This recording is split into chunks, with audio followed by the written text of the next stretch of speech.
गांव के किनारे एक छोटा सा घर था। मिट्टी की दीवारें, छप्पर की छत और आंगन में नीम का पेड़। वहीं रहता था रघुवीर, एक मेहनती किसान, और उसका छोटा बेटा सोनू। सोनू की उम्र मुश्किल से 8 साल होगी। सुबह जब सूरज की पहली किरण खेतों पर गिरती, रघुवीर तब तक हल लेकर खेत में निकल जाता और सोनू अपनी छोटी सी स्लेट लेकर पेड़ के नीचे बैठ जाता। बाबू देखना, एक दिन मैं बड़ा आदमी बनूंगा, रघुवीर मुस्कुराता, सिर पर हाथ फेरता। हाँ बेटा, तू जरूर बनेगा, बस मेहनत करना मत छोड़ना।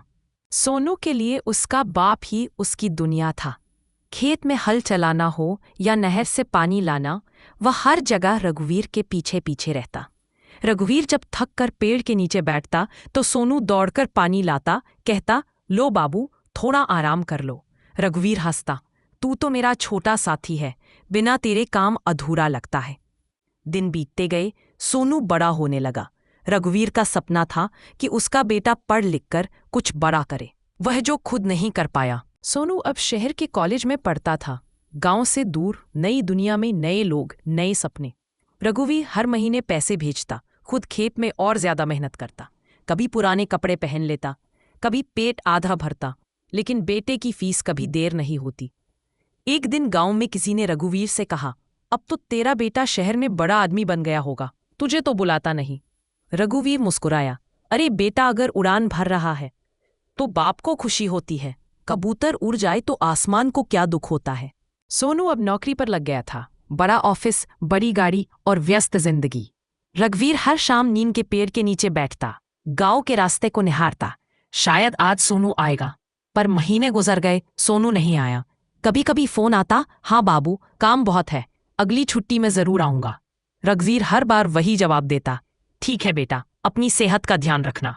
लेकिन जब फोन कटता, उसकी आंखें नम हो जाती। सालों बीत गए, नीम का पेड़ अब बूढ़ा हो गया, ठीक वैसे ही जैसे रघुवीर।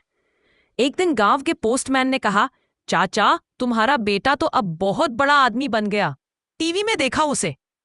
रघुवीर ने बस मुस्कुराकर कहा, हाँ, वही तो मेरा गर्व है। रात को अकेले बैठा आसमान की तरफ देखता रहा, हे भगवान, बस इतना कर दे कि मरने से पहले एक बार अपने बेटे को गले लगा। एक सुबह गांव में कार रुकी। गाड़ी से उतरा सूट बूट में एक युवक, सोनू।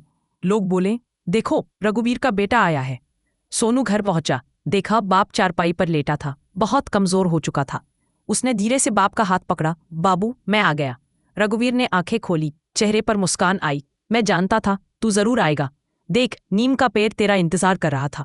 सोनू की आंखों से आंसू बह निकले, माफ कर दो बाबू, मैं बहुत व्यस्त था, पर आप हमेशा मेरे दिल में थे।